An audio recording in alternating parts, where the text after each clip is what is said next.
आई coverage, रहस्य की खोज।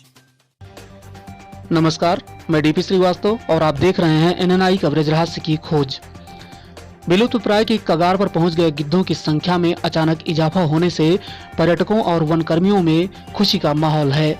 उत्तर प्रदेश में लखीमपुर खीरी बफर जोन सहित दुधवा टाइगर रिजर्व एरिया में विलुप्त की कगार पर पहुंच गए गिद्धों की संख्या में इजाफा देखने को मिल रहा है। प्रकृति के सफाई कर्मी के साथ खाद्य श्रृंखला में अहम भूमिका निभाने वाले गिद्धों को जिले के तराई इलाके में आसानी से देखा जा सकता है। विगत वर्षों में विलुप्त की कगार पर खड़े गिद्धों की संख्या में बढ़ोतरी की खबर से पक्षी प्रेमियों में खुशी की लहर दौड़ गई है। पक्षी प्रेमी तराई इलाके में गिद्धों के मनपसंद आशियाने सेमल के पेड़ के हो रहे तेज कटान से व्यथित हैं और उनका मानना है कि गिद्ध ऊंचाई पर रहना बैठना पसंद करते हैं। क्या नाम है आपका? जगदीश मिश्रा। कहाँ से हैं आप? कानपुर। जिस तरीके से हमको जानकारी मिली है गिद्ध बढ़े हुए हैं, तो इस पर आप क्या कहना चाहेंगे? हम कहना ये चाहेंगे कि ये तो सरासर अन्याय शासन और प्रशासन के द्वारा हो रहा है। उसकी सोच में इतनी गिरावट आ गई है, मानसिकता इतनी खराब हो गई है कि वो इन गंभीर बिंदुओं पर चिंतन करके आगे देश को बढ़ाना ही नहीं चाहती, बल्कि पीछे करना चाहती। अब बताइए आप, ये सेमल के पेड़ काटे जाएंगे जो कि उनका स्थायी निवास है गिद्धों का, तो इसका क्या हर्ष होगा? इसे क्या कहा जाए? ये विकास तो नहीं है। और गिद्ध जो दिख रहे हैं इसके लिए मैं खुशी व्यक्त करता हूँ, हृदय से खुशी व्यक्त करता हूँ, क्योंकि सफाई के ये बहुत बड़े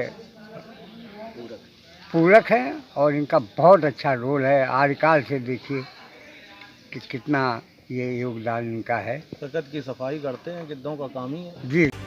लेकिन सरकार द्वारा सेमल की प्रजाति पर प्रतिबंध हटा लेने के चलते सेमल के पेड़ बहुतायत मात्रा में काटे जा रहे हैं, जिसके चलते उचित आशियाना नहीं मिल पा रहा है और यह दुर्लभ प्रजाति शेड्यूल वन में आने वाले गिद्ध न सिर्फ मौत के काल में चले जाएंगे, बल्कि एक बार फिर यह तेजी से घटने लगेंगे। जरूरत है कि इन पेड़ों के कटान को रोककर उचित माहौल गिद्धों के लिए बनाया जाए, जिससे उन्हें अपना आशियाना बनाने में और प्रजनन करने में सहायता मिले, उनकी संख्या में, ताकि लगातार इजाफा होता रहे। मामले में मुख्य वन संरक्षक संजय पाठक की माने तो गिद्ध ऊंचे पेड़ों पर रहना पसंद करते हैं। हालांकि दुधवा और बफर जोन में ऊंचे पेड़ बहुतायत मात्रा में मौजूद हैं, जिससे उनको अपना आशियाना बनाने में मदद मिलती है। लेकिन अन्य क्षेत्रों में सेमल के पेड़ों के कटान पर सरकार ने प्रतिबंध हटा रखा है। अब वो सब देखने को मिल रहे हैं, चारों तरफ बफर जोन में हो चाहे आपके पार्क जोन में हो, वो दिखाई पड़ रहे हैं। सर, इसके लिए इनको खास तौर से इनका जो शेल्टर है वो सेमल का पेड़ होता है, वो इस समय ज़्यादा बहुतायत काटे जा रहे हैं। तो क्या लगता है सर, इसमें किस तरीके से कार्रवाई होनी चाहिए आगे? देखिए, वल्चर्स जो हैं वो आमतौर पे काफ़ी बड़े पक्षी हैं और बीच में कई कारण थे जिसकी वजह से उनकी संख्या में ह्रास देखने को मिल रहा था। सबसे बड़ा जो कारण था वो जब वो पशुओं में जो इस्तेमाल होने वाली एक दवा थी डाइक्लोफेनाक सोडियम, तो उसकी वजह से उनके जो तंत्र है अंदर का, जो इवन जो प्रजनन से रिलेटेड चीज़ें भी हैं वो भी कहीं ना कहीं प्रभावित हो रही थी। उनकी जो अंडे थे उसके सेल्स भी जो है वो कमज़ोर होते थे, तो भार की वजह से वो फूट जाते थे। तो उसमें क्या है कि धीरे धीरे लोगों ने इस चीज़ को समझा, वो उस पर भी काफ़ी हद तक अंकुश लगाने में कामयाबी मिली। दूसरा क्या था कि जो बड़े पेड़ थे वो धीरे धीरे सूखते थे, इनके पंख बड़े होते हैं, तो इसलिए ऊंचे पे बैठने की इनको आदत होती है। और ख़ास करके जो सूखे पेड़ हैं, कई बार आप देखते होंगे लोग सोचते हैं कि सूखे पेड़ को क्यों रखा हुआ है, क्यों नहीं इसको मतलब इस्तेमाल कर ले रहे हैं, इसकी जो है मतलब जो इकोनॉमिकल यूज़ है वो नहीं हो पा रहा है, आर्थिक दृष्टिकोण से जो है ये घाटे का सौदा है। लेकिन जो आप जानते होंगे 14 फरवरी 2000 को जो माननीय उच्चतम न्यायालय ने एक निर्णय किया था जिसमें से कुछ भी हटाने पे प्रतिबंध लगा रखा था राष्ट्रीय उद्यानों से और वन्यजीव अभयारण्य से। तो उसकी वजह यही थी कि प्रकृति में जो बाकी प्राणी हैं उनका भी जो प्राकृतिक वास है वो सुरक्षित रहे। ज़रूरी नहीं कि हम यदि इस्तेमाल केवल मानव के दृष्टिकोण से देखें, बाकी पशु पक्षी जो भी अपना प्राकृतिक वास में यूज कर रहे हैं उनका प्राकृतिक वास भी सुरक्षित रहे। और वल्चर्स के केस में ये था कि वैसे सूखे पेड़ को यूज करते थे, वो धीरे धीरे करके वो समाप्त हो गए। लेकिन अब जैसे आपने बताया कि सेमल का पेड़ होता है, बड़ा होता है, तो जो वन क्षेत्र में है वो तो सेमल के पेड़ सुरक्षित है।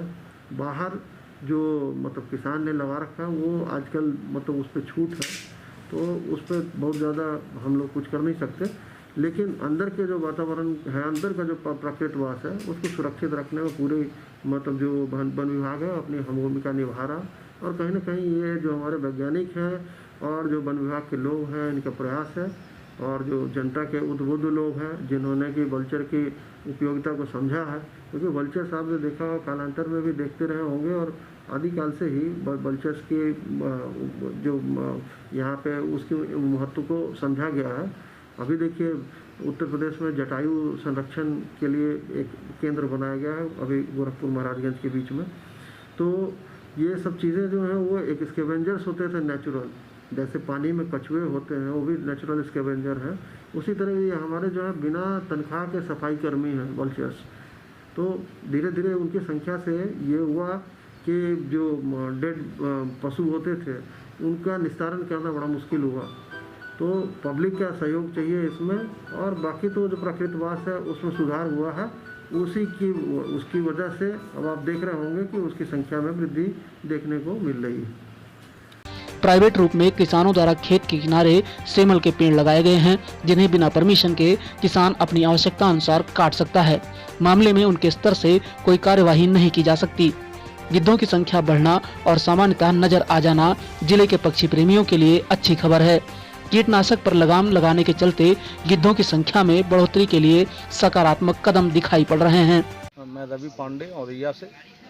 यहाँ हमने देखा, जब घूमने आए हम लोग जंगल में, तो यहाँ सेमल के पेड़ जो काटे जा रहे हैं, सरकार ने उसकी अनुमति भी दे रखी है काटने की, जबकि सेमल के पेड़ पे गिद्धों का स्थायी निवास रहता है। गिद्ध जो पर्यावरण की सफाई में बहुत उनका महत्वपूर्ण योगदान है। तो सरकार जब सेमल के पेड़ कट जाएंगे, पहले तो गिद्ध समाप्ति की ओर है, यहाँ हमारे यहाँ भी थे, ख़त्म हो गए। यहाँ आके अच्छा लगा कि गिद्ध देखने को मिले। आगे की भविष्य की पीढ़ियाँ भूल जाएंगी गिद्ध होते क्या हैं।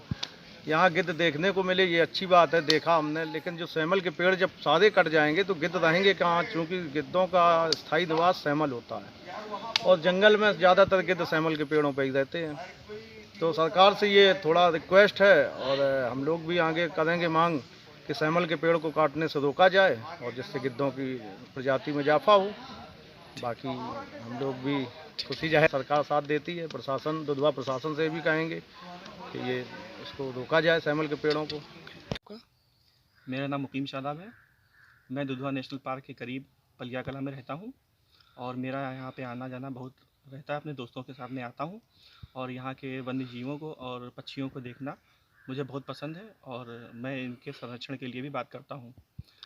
मैंने देखा कि यहाँ पे दुधवा में और आसपास में सेमल के पेड़ों के ऊपर पक्षी जो हैं वो खास करके गिद्धों का प्रवास होता है, और उसे देखने में मुझे अच्छा लगा, क्योंकि पिछले कुछ दिनों में यहाँ पे गिद्ध गायब से हो गए थे।